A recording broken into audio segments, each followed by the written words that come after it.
Good day. This is Dimitri Lascaris coming to you from Montreal, Canada for Reason to Resist on December 16th, 2025.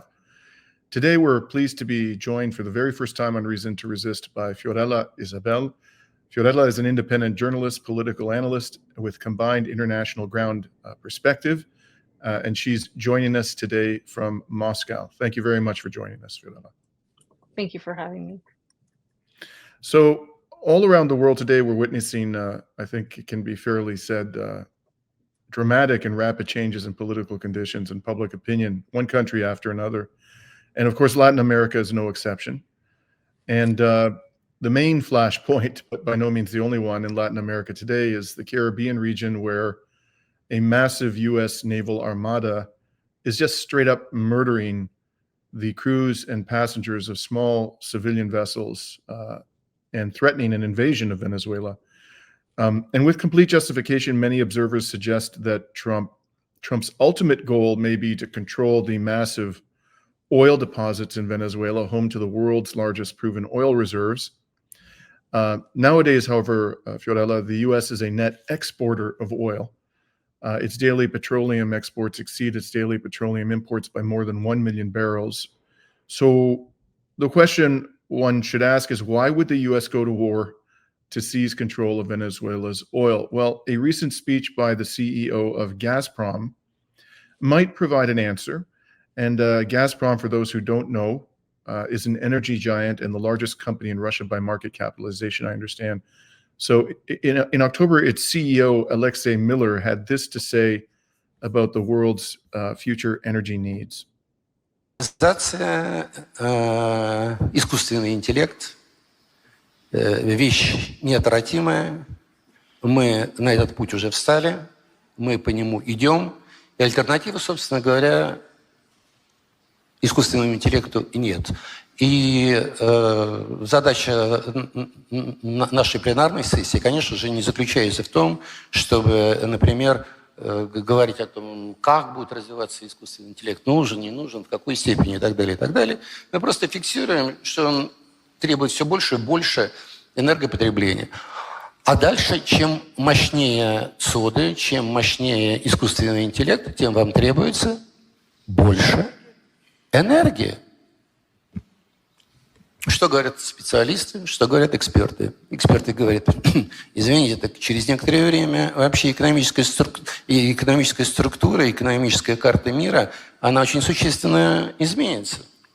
И главным фактором будет наличие одновременно у развитой страны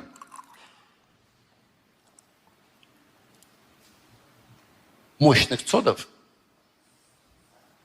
которые потребляют огромное количество энергии. И если у вас даже есть технологии по производству и работе этих цодов, и у вас нету этой большой электроэнергии, вы остаетесь на задворках истории. Вот и все. So there you have this extraordinarily important figure in the oil and gas industry saying straight up that AI is going to require enormous amounts of energy in order to develop the industry. It's here to stay, whether you like it or not, and they're basically going to be the haves and the have-nots. And if you don't have the energy necessary to power AI, you're toast. You will be consigned to the trash bin of history. That's essentially what he said, at least if the translation is accurate. You can let me know if you have any issues with it. But in this context, the FT Financial Times just published an article titled "The Power Crunch Threatening America's AI Ambitions." And the article says that across America, data centers represent a combined capacity of about 51 gigawatts, which constitutes at their maximum 5% of the country's peak electricity demand. And by 2028, just 2 years from now, an estimated 44 gigawatts of additional capacity will be required by new data centers. That's just 2 years from now. And given constraints to grid infrastructure, power capacity coming online next 3 years will only be able to provide about 25 gigawatts. So that leaves a deficit of 19 gigawatts. And according to FT, the White House has responded with a sense of urgency US President Donald Trump set out an action plan in July to win the AI race, adding that from this day forward, it'll be a policy of the United States government to do whatever it takes to lead the world in artificial intelligence. So with that lengthy background, Fiorella, do you believe, based on all the evidence, that this extraordinary aggression that Trump is showing to the holder of the world's largest proven oil reserves is being influenced to some degree, or even perhaps even the primary factor motivating this aggression? You know, we always have to look at the United States as a resource extractor. I mean, this is what we've been doing for decades, extracting resources from everywhere in the world. And we consider, of course, Latin America our backyard. And a lot of people have been talking about the Monroe Doctrine coming back. And the reality is it never left. This is the United States has been continuously intervening in Latin American elections, in Latin American governments for decades and decades. I mean, there really hasn't been a time where there hasn't been some sort of intervention. And when you look at Latin America now as a whole, right, we are looking at an obvious takeover by not just the United States, but a multinational global elite group of basically powerful people. And they are clearly trying to have a race to who can attain the most amount of resources. And mostly, of course, these people are coming from the West. And when we see the attacks the United States has unleashed against Venezuela, not just the extrajudicial killings in the sea, but also the interference in the elections in Honduras, the way that Donald Trump has already basically said he's going to go to Honduras and actually call it for the right-wing leader that they say is the actual president, even though Honduras says that the elections weren't fair. You've seen the sanctions against Nicolas Maduro. You have seen the sanctions against Gustavo Petro. And when you look at the last standing Latin American countries that are not only resource rich, but also in another aspect, because there are two aspects here. There's the resources, and then there's the other aspect of what Venezuela represents. And it represents the last bastion in Latin America that stands against Yankee imperialism, that stands against that has resisted for decades beyond Hugo Chavez into Nicolas Maduro, United States coming in and taking over, in spite of the sanctions, in spite of the economic turmoil, in spite of the multiple failed attempts with Juan Guaido, then Maria Corina Machado, and then Mundo Gonzalez. Now, what we're seeing here is the United States has exhausted all these options, and they're going even further. But why are they doing this, you ask? Is it because they want the resources there? And I think you hit a really pivotal topic here, a pivotal point, because if you look at Venezuela's resources, you have oil, gold, minerals. All of these things are essential to the Fourth Industrial Revolution. And the Fourth Industrial Revolution is about making computer chips, having the ability to create this high tech for the digital world and AI. And if you look at what Donald Trump has done, not only, as you mentioned, in focusing on AI, there are multiple companies that have created now relationships with the United States government. We are seeing a merger of big tech with the US government, and that didn't go away with Elon Musk going away. In fact, you have Palantir there, you have the OpenAI, you have all of these multiple big tech companies that are basically embedding themselves in our government. Of course, with they're complicit. I mean, the government is inviting them in. And you're right that AI requires a vast amount of energy. And the gentleman said it right. I mean, he was talking about it is enormous amounts of energy.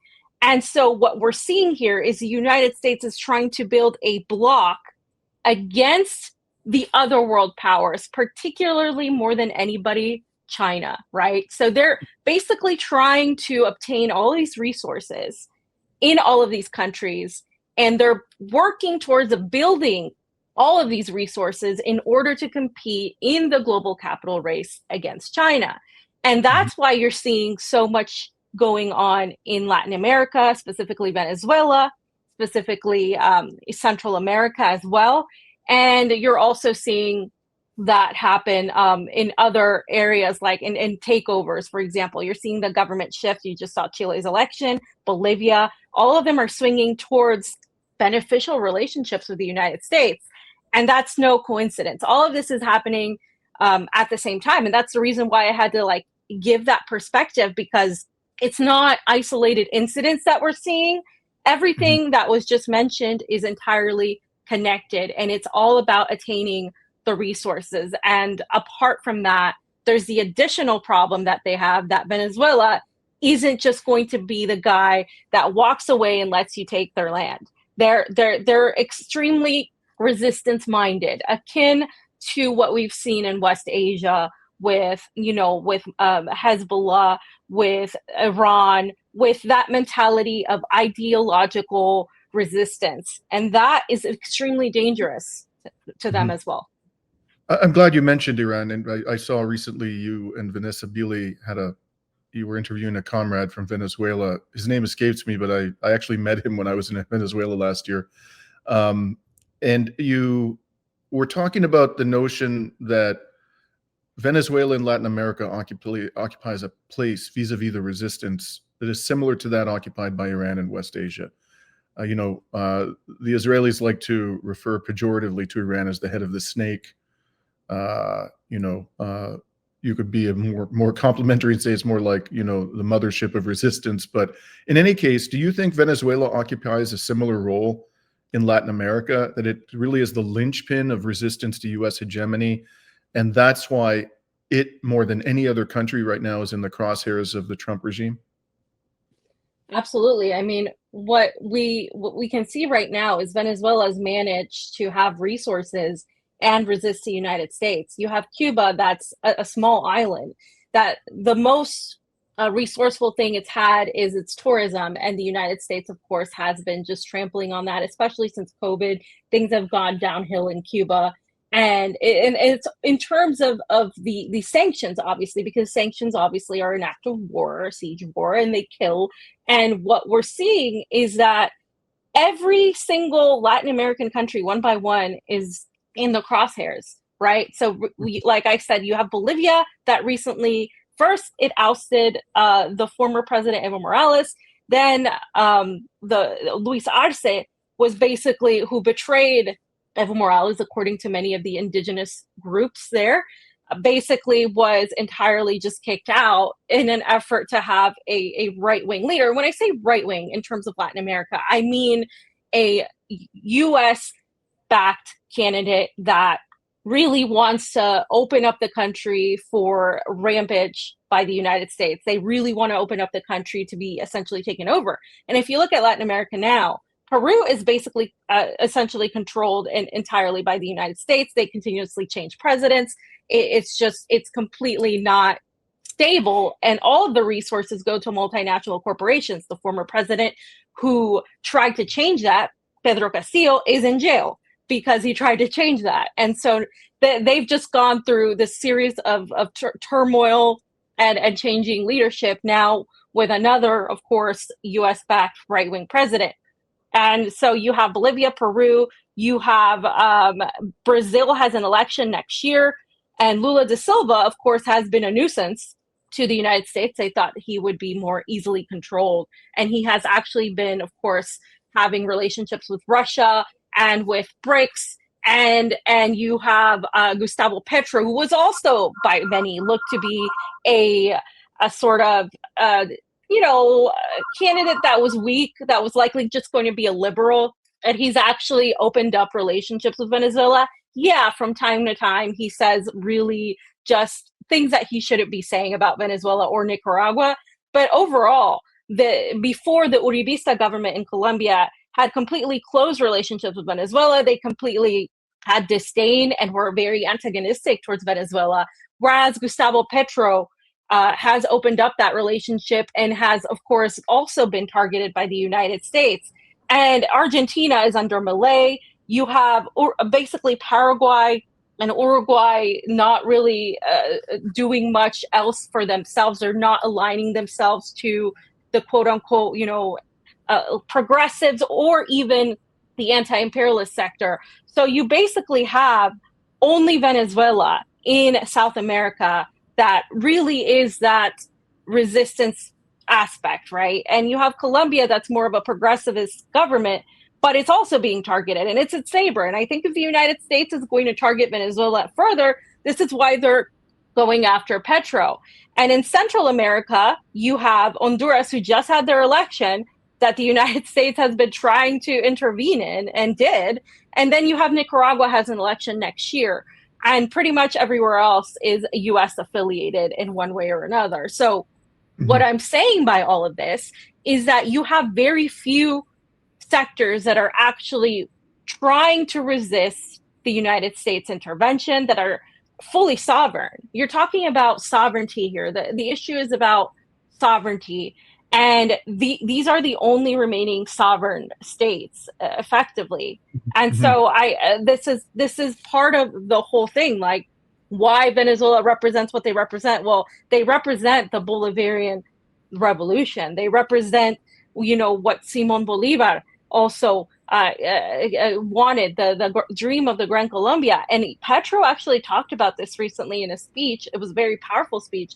And he talked about reigniting that dream and really not allowing the United States, essentially, is who he was talking about, to continue to kill Colombians, because these were some of the people that were killed on these boats, and to continue attacking them.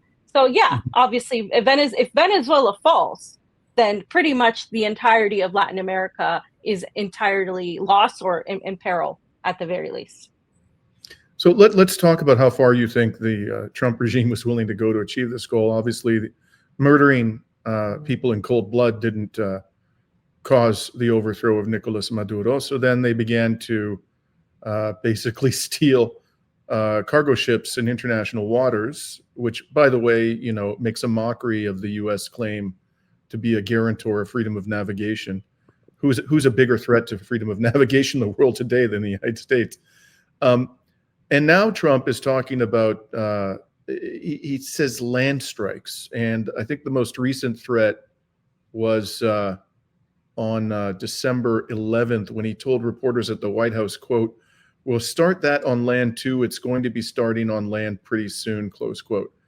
Some people think he's bluffing.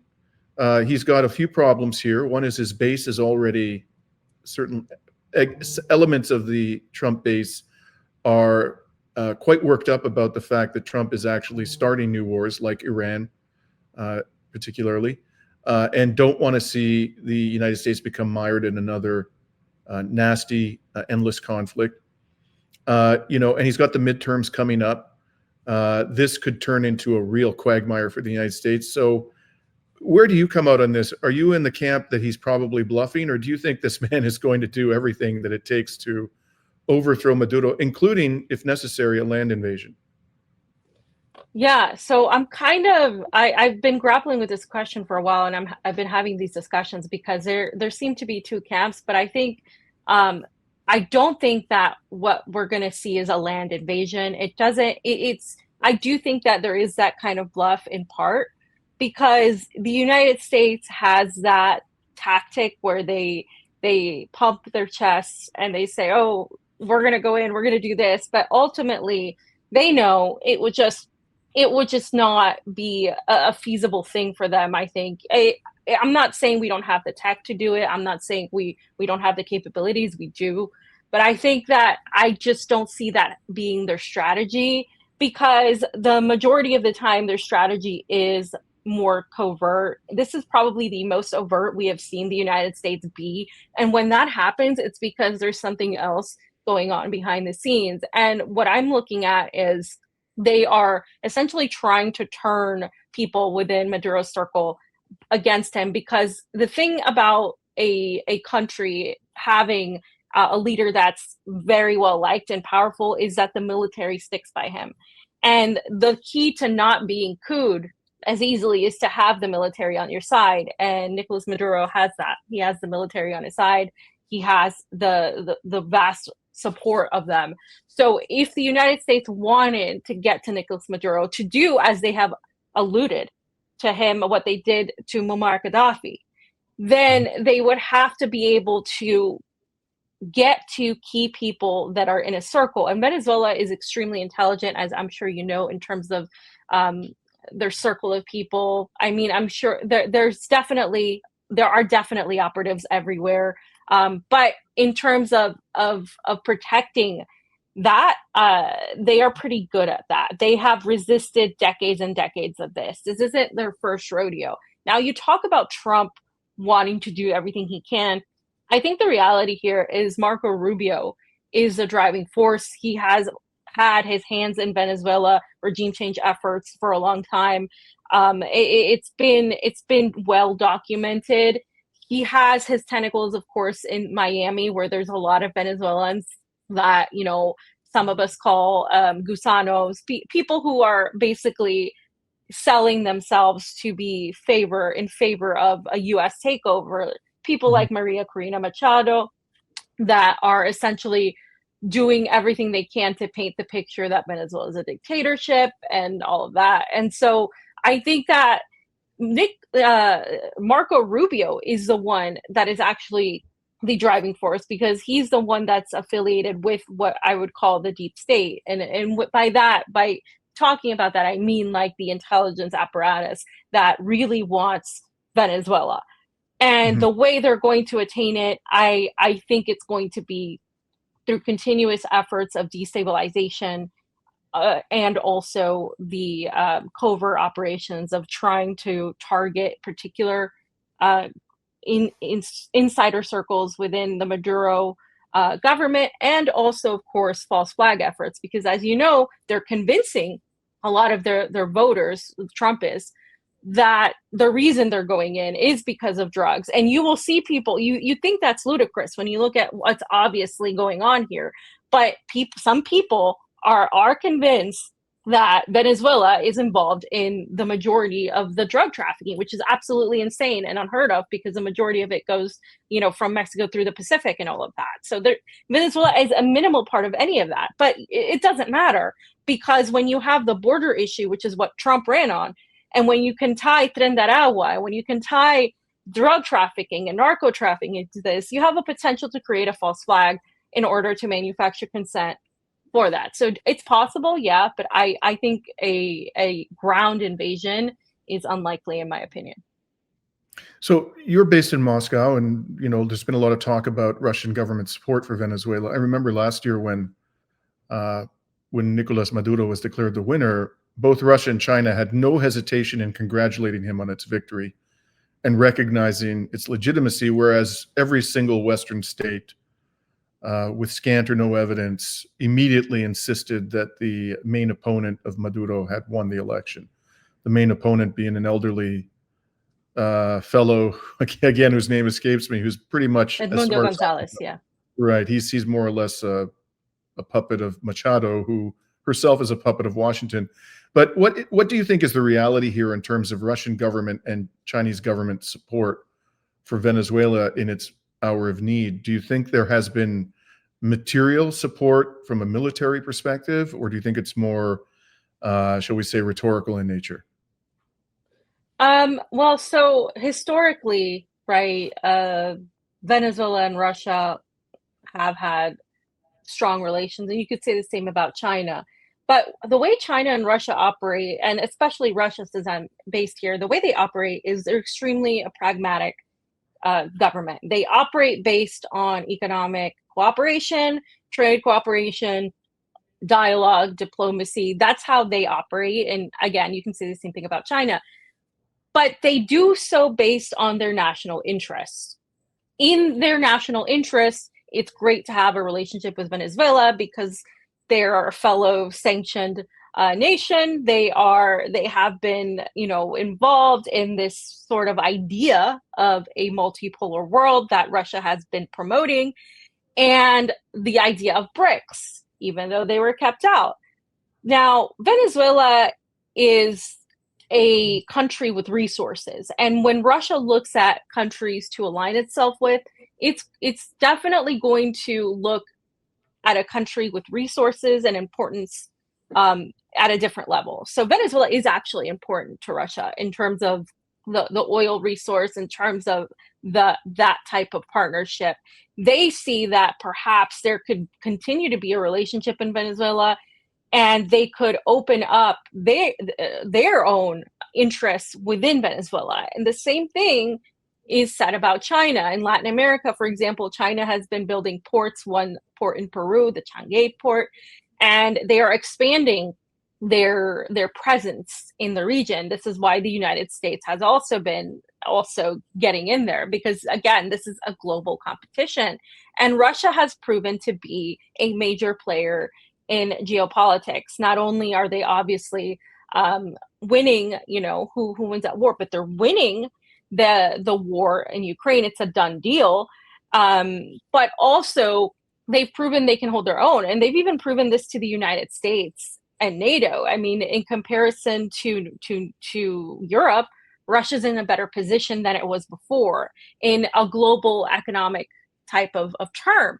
And so do I think that Russia, yes, has a very type of cooperative relationship and allyship with Venezuela? Absolutely. I mean, I think that relationship is there. I think they do back Venezuela, but is it coming from an ideological anti-imperialist point of view? No, they're not. Russia is a capitalist, pragmatic, global player. They're not trying to have some sort of resistance axis against the United States. They're trying to have peace with the United States. They're trying to normalize and open relationships between themselves and the United States.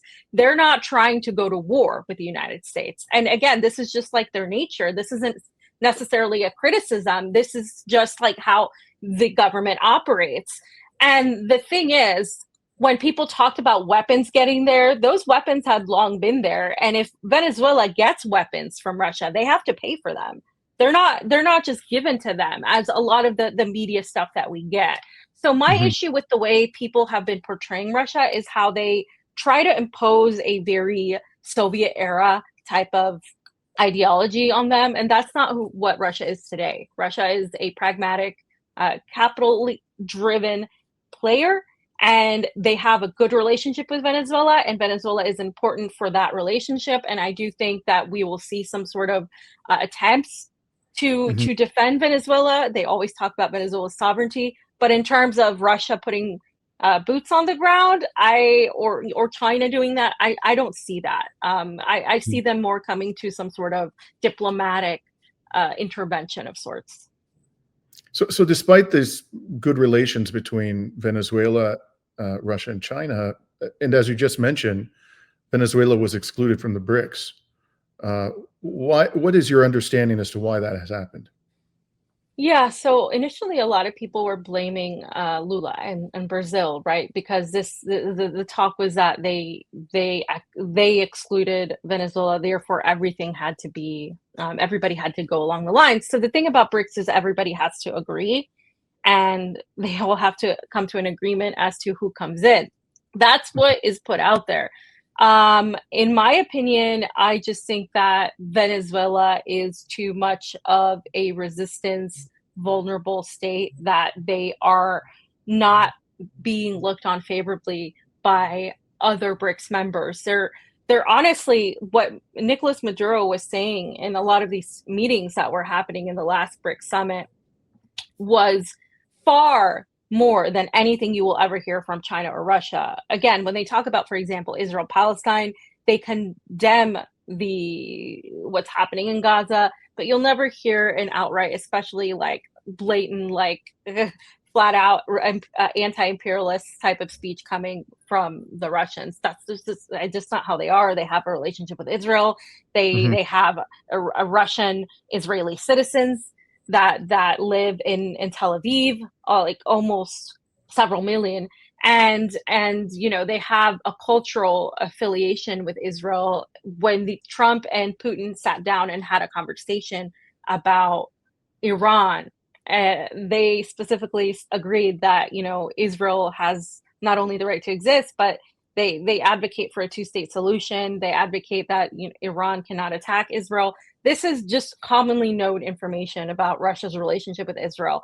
Now, in terms of BRICS, Venezuela represents, again, an extremely resistance-minded, ideological-minded state that is not viewed favorably by some, that is viewed as a dictatorship. And I think in general, it's just a matter of them being careful with a state like that, because when you're trying to create BRICS, which, you know, it's supposed to be an opposition in a way, an alternative, let's say, an alternative to the G7, it's not focused on opposition. It's more so focused on an alternative kind of mindset. It's not against, but it's just another way. And it's led by the UN Charter mindset. Russia and China constantly talk about the UN Charter. Following the UN Charter, they're talking about diplomacy. They're not talking about a resistance access. And I think that's a huge part of the reason. And it really says a lot to me about the kind of reality that BRICS is bringing. It's bringing an alternative where there are more powerful players. So instead of the United States and NATO, you have Russia, China, and, you know, Saudi Arabia, India. You have other players now at the seat of the table. But does that mean equity for the global majority, whether you call it the global South? Does that mean equity? Not necessarily. And I think that's what people need to understand. So let's switch to another part of Latin America, namely Chile. And you mentioned the recent election that just was held there. And in that election, a far-right candidate prevailed by a significant margin over the second place candidate, who I understand is leftist. And the name of the winner is José Antonio Kast, who is the son of a Nazi party member, I understand, and a professed admirer of former Chilean dictator Augusto Pinochet. He won with 58% of the vote in a runoff, more than 2 million votes above those won by the leftist Jeanette Jara, a former labor minister under the current president Gabriel Boric. So Kast was running for the third time and built his campaign on anger over rising migration and a rise in crime. And apparently two of his core campaign promises were the expulsion of about 330,000 undocumented migrants, most of them Venezuelan, and the construction of detention centers and a 5-meter-high wall along the border. Sounds a lot like Trump. Fiorella, in general, how do you think Kast's victory will affect relations and political conditions in Latin America? And related to that, do you think he's a serious threat to democracy in Chile? Well, I think Chile has long suffered from democracy. I mean, it hasn't been a democracy for a long time. And to talk about Kast, we have to mention Gabriel Boric, because Gabriel Boric was a liberal candidate that came out as the former victor, right? He was in charge of Chile these last 4 years, and he essentially ran a campaign that was sort of a democratic socialist campaign. But overall, you could see the red flags around Boric as to how he would operate. And he operated very much on the what people would call the quote unquote woke type of ideology. He didn't do anything that was economically leftist. He just basically gave slogans and focused on the very, very just surface level type of politics that we have. And it really, really led people to be disappointed by him. But then he took it a step further, and when there were protests, he used vast amounts of violence to quell these protests. He became essentially similar to what had existed during the Pinochet era, and that was coming from a liberal president. So a lot of people were obviously angry at that. And so what happens here is what were the causes of the protests you're referring to? They were protesting austerity measures. They were protesting economic decline. They were protesting just a lot of things that had been happening that he had said he was going to bring solutions to. And so when people were protesting, he unleashed not just the police, but like military grade level forces on them, on the protesters. And essentially, he became what he was supposed to be against, because when he came into power, he said he was going to change the constitution. That was the Pinochet era level constitution. And so that's kind of why a lot of people voted for him, and they were happy that, even people that were far left of him, they were happy that, okay, Chile is going to come out of this, because Chile has long been known as a right-wing country, far more right than pretty much everybody else because of the Pinochet era there. And, the thing that happened that a lot of people forget is the other September 11th in 1973, when Augusto Pinochet killed President Salvador Allende, ousted him, and then he got couped and he was murdered essentially in that coup. And so that has never really left Chile. Chile has had this, this far right ingredient in its political world, and that's existed for a long time. So that fact that Kast became president isn't surprising at all, because what happens when you get a failed neoliberal government is you get a far right government in just completely given as a solution to that. We saw it, of course, in Germany, right, with the rise of Hitler. It's completely given as a solution to that. But what it is a response to that. And so now we've gone from a neoliberal right-leaning candidate to a far-right neo-Nazi type of candidate. So of course there isn't going to be democracy in Chile. Of course, the Javier Mileis and the Donald Trumps are cheering, because this is yet another additional ally to their cause. But is it any more dangerous or worse than it was before? Not necessarily. It just essentially means that the rest of Latin America is going to the far right. And I do think, I haven't been to those elections, but I do think that that is a normal response to a failed neoliberal government, which always happens. And so, yeah, that's why you have Kast there. If I'm not mistaken, Boric actually aligned himself with NATO in the proxy war against Russia. Is that right? Which came as quite a disappointment. I mean, he wasn't even prepared to be neutral in that regard, take a sort of position that Lula has taken. At least it's more neutral than that of Boric. So lastly, I want to talk to you about Honduras. You mentioned this. This is a very important development as well. It's clearly in Latin America. So on November 30th, Nazri Asfura, a right-wing businessman publicly supported by Trump, purportedly won the election over Salvador Nazala by a razor-thin margin. And as a result of allegations of electoral fraud, the Honduras National Electoral Council is conducting a recount. The head of Honduras National Electoral Council just denounced acts which he says are preventing the ongoing recount of for the presidential election. So what do you make of the allegations of electoral fraud, Fiorella? And who, if there is credible evidence of fraud, who do you think is behind it?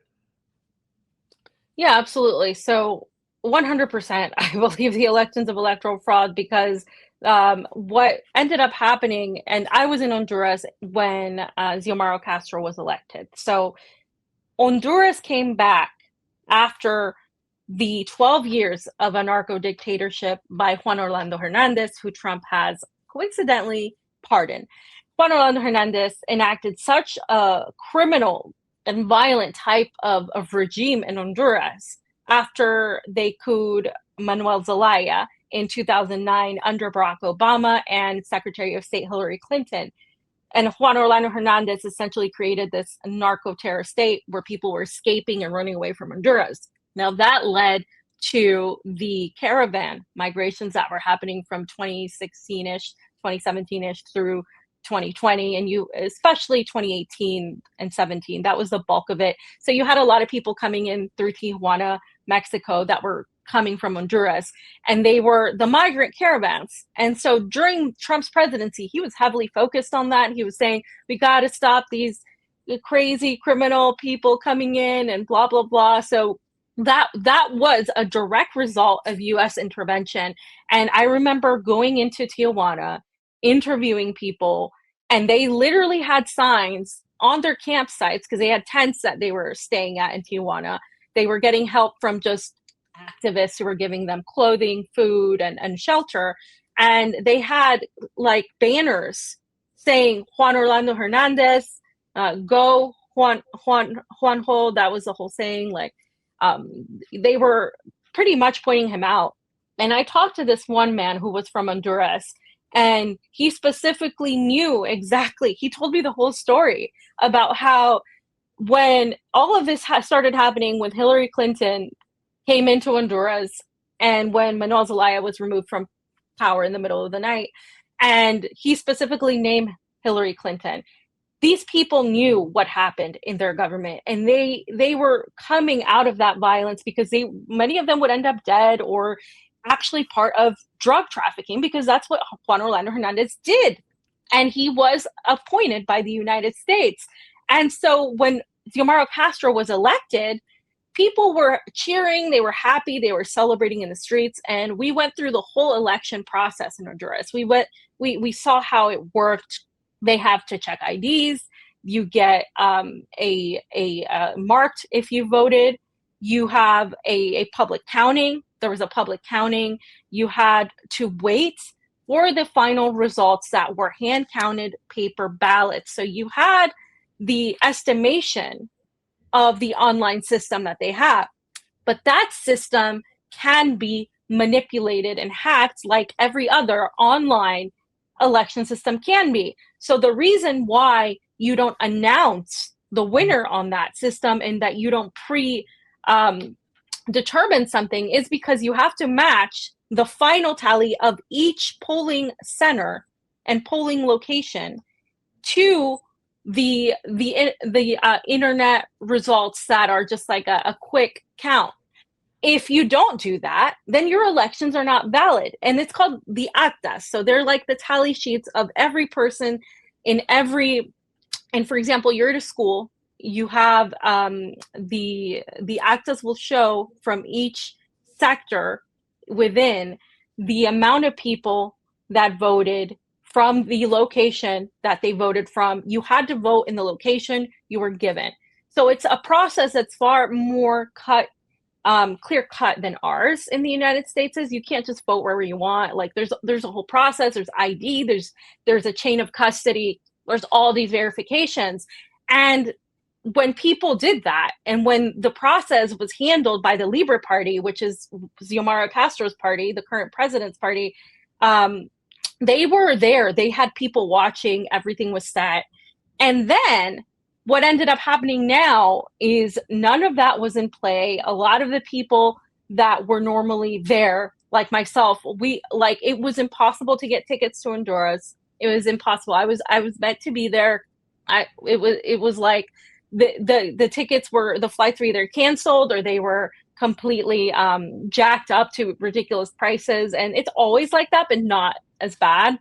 And there were just a few of the electoral, the observers, the electoral observers that were there. And they themselves have said there was definitely fraud here. There's been fraud in Honduras in the last few decades continuously. Even the OAS had to admit in 2017 that there was fraud in the Honduras election. So, and they're a US-backed organization. So what we're seeing here is that the results were manipulated online, and they were presented in a way where the public narrative was that the right-wing candidate was winning. And that's what was put out. They refused to do a full account of the real actas. They refused to do this publicly. They completely didn't follow the normal procedure. And this is why you're seeing Xiomara Castro and the entire Libre Party and other elements within say that this is not a valid election. We're not going to get it stolen, because this has happened to them many times before. So yes, I think there was electoral fraud. You could even call it intervention. From the moment Trump tweeted that he wanted the right-wing candidate to win. And if that didn't happen, he was going to do something about Honduras. That's also interference. That's not normal, by the way. That shouldn't be allowed by another foreign leader to say. And now Trump is going to show up in Honduras and declare victory. I mean, what does this look like? This looks like Venezuela, right? This looks like other attempts that the United States has done. So, and if by some chance Salvador Narrala were to emerge as the victor after this recount, how much of a difference would that make to the politics of the country? Is this a candidate one could fairly describe as left wing? Is Nasrallah more a centrist? Where do you think? No, he's definitely not left wing. I mean, he's definitely, I would say, an opportunist in terms of a politician, right? He's going to do what benefits him the most. But the biggest factor of all of this is that this candidate will be influenced by the United States, will be entirely at the behest of the United States. Honduras had opened up its relationship with China. They had opened up relations, very good relations with Nicaragua. As I said earlier, Nicaragua has elections next year. Nicaragua is the last standing anti-imperialist sector in Central America. There's no doubt about it. Daniel Ortega has been, yes, the president of Nicaragua for a long time. But when you go to Nicaragua, and I hope you go there soon or next year, you will see how people support Daniel Ortega, and not just people, but the youth. And when you have the youth, this is something that I've rarely seen ever anywhere else.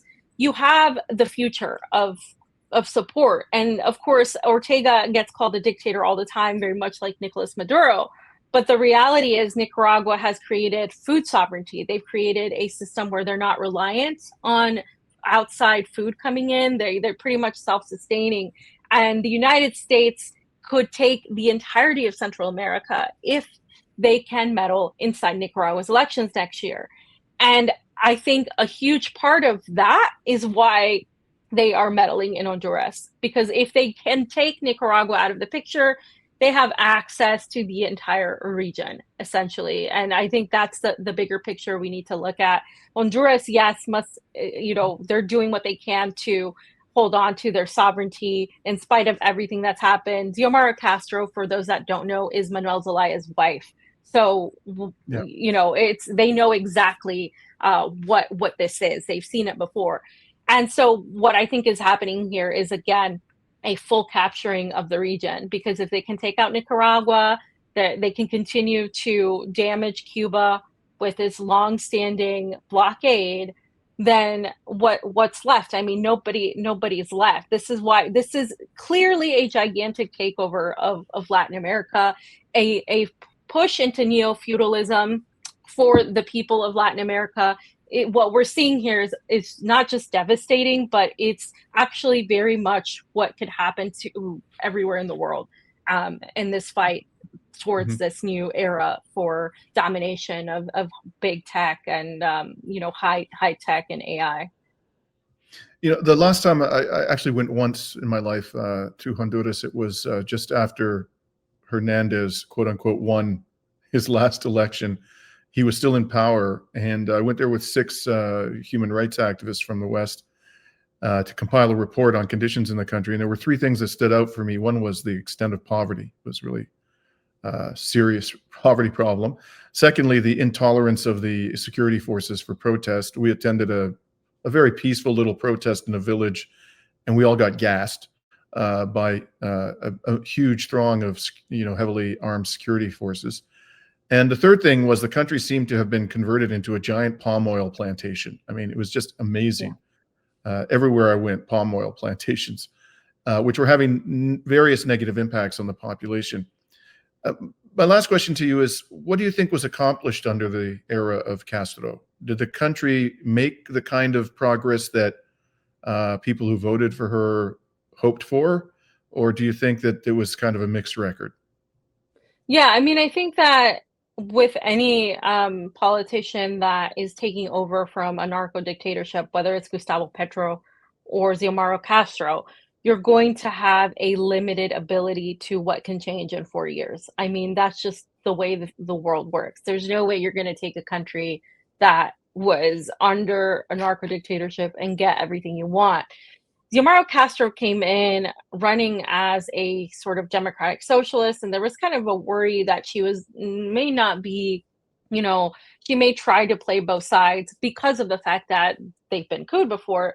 So initially, that's what it seemed like she would do, but then she just went on the full-on, leftist economic policy driven aspect. I mean, she actually focused on literacy. She focused on eliminating poverty by having food, more food to working people. They focused on cleaning up the streets, reducing crime. There was all of that happened under her, but it wasn't to the extremity that I think they would have liked. And that's a given because you're coming again from a narco dictatorship. If you have more time to do it, then that can happen. Now, also, in addition to that aspect, there's also the aspect of trying to remain within the auspices of the United States, in terms of the United States has been very antagonistic towards Honduras since Xiomara Castro began this leftist, ultra leftist turn. And since she opened up relations with China and Venezuela, I mean, this hadn't happened before. So part of the attacks that Honduras gets, and part of the sanctions that they got, and part of the way they've been vilified is also part of the agenda of the United States. The fact that they are actually not being controlled as easily as the United States thought. And so it's gotten harder for them to kind of get out of that when they are constantly being attacked and being targeted in U.S. legislation. I mean, there were sanctions specifically against the Libre Party officials. So this is nothing new. Right. Well, it's been a great pleasure talking to you, Fiorella. Thank you. You've been generous with your time. Can you tell us where people can find your work? And as I mentioned earlier, you now have a program with Vanessa Beeley, but talk to us about that program a little bit, and also what other platforms people can find your work.